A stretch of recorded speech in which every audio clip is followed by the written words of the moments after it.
This video introduces you to the sample paper for the 4-page movie analysis essay that you will be writing.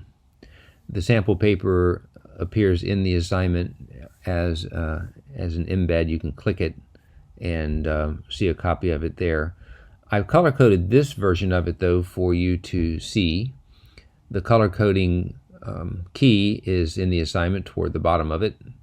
And we have 3 colors, as you can see: topic sentences, closing sentences, and transitions, including change sentence links. I've chosen to highlight all of the paper's topic and closing sentences, but only the transitions in the first couple of pages of the paper. The paper is in MLA formatting.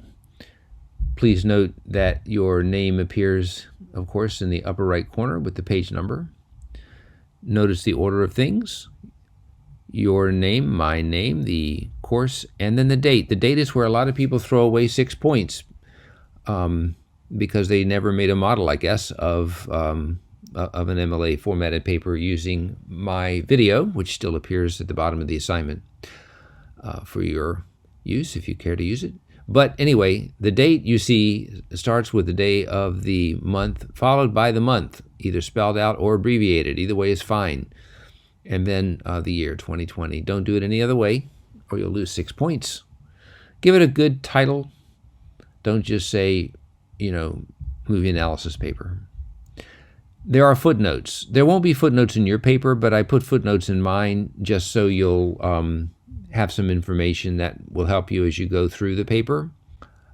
The second footnote there, footnote number 2, just points out that this is not a hook, that a lot of college professors don't want hooks in the papers, and so I made this one without a hook. It just jumps right in. Citizen Kane, a 1942 movie directed by Orson Welles, examines the emotional distance and the betrayal of ideals that often come with fame and fortune.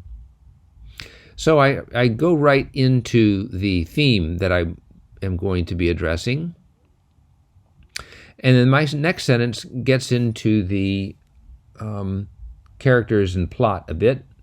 Very generally, the movie does so by exploring the life of the greatest newspaper magnate of all time, the fictional Charles Foster Kane.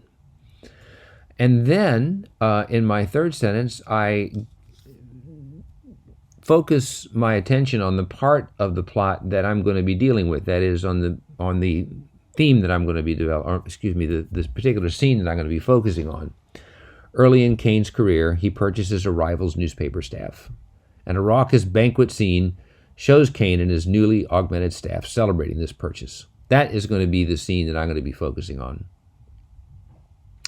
And now my thesis statement is at the end here. It can be either a fixed one or an evolving one, your choice.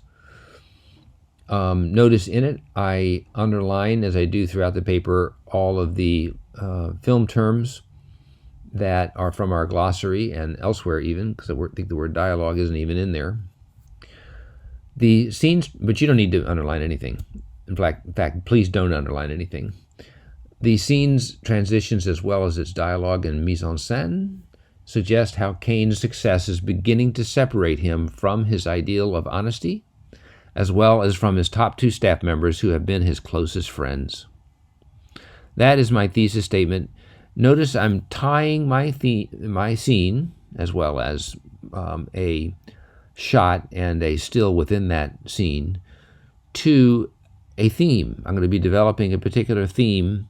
So I'm going to need to be talking about literary terms as well as terms involving cinema. Literary terms, we worked on earlier in the year, and of course you've been working on them 4 years in English classes. So here's my first topic sentence in green. Just before the banquet scene, Welles creates a contrast by showing us the earnest, caring side of the not yet successful Kane. I am not yet into my scene, as it says here, just before the banquet scene, because that's the scene I'm going to be writing about.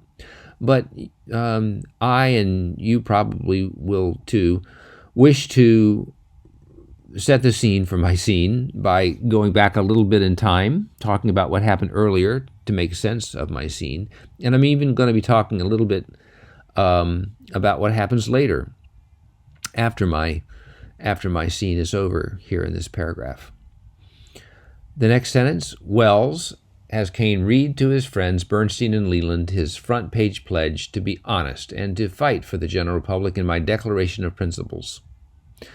Notice the red here. The red signals, in this case, a particular kind of transition called a chain sentence. And so the chain sentence has something early in the sentence that refers to something earlier in the paragraph. The word Wells, early in the sentence, refers to something earlier in the paragraph, the word Wells being the director.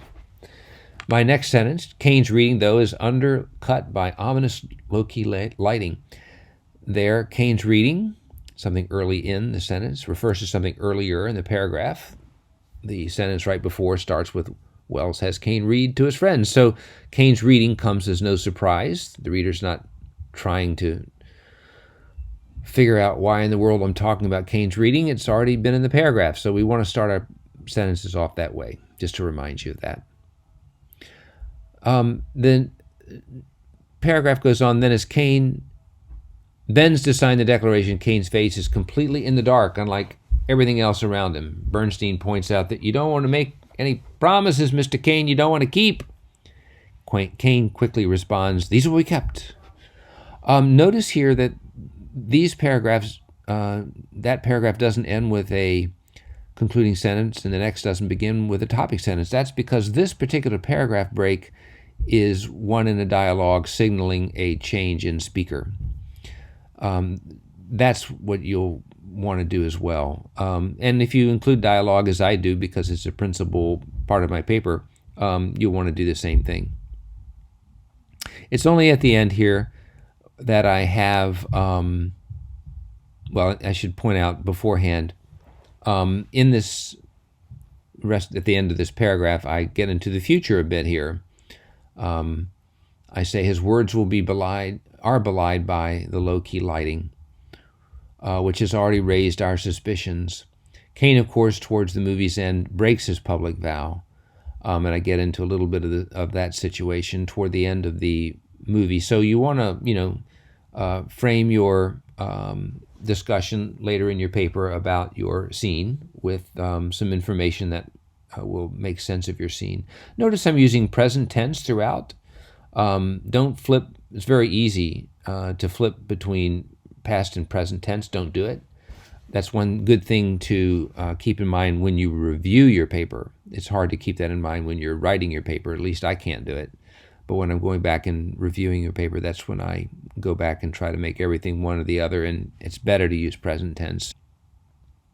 Now I begin my discussion of my scene. Coming just after Kane's signing of a Declaration of Principles, the banquet scene begins with two smoke and mirrors camera effects that signal further that Kane won't keep his promises. The banquet scene oddly begins with a trip, a pilgrimage, and on I go there. The paragraph begins my analysis of a shot in the banquet scene and an important transition in that scene. So I start by talking about a shot, and then I get down toward the end of the scene and I talk about a still. My still is not in my shot, and your still doesn't have to be in your shot, but it can be. But both your still and your shot have to be in your scene. And remember our photograph here explaining what a still, a shot, and a scene are and how they relate. That's also in the assignment. So on it goes, and you can continue to read it and see how I develop my argument and how I talk about use my literary and cinematic terms to talk about my shot and then about my still. And of course you can talk about your still before your shot if you wish, however that works for you. All right. Thank you. If you have any questions, email me and I'll be glad to answer them as best I can.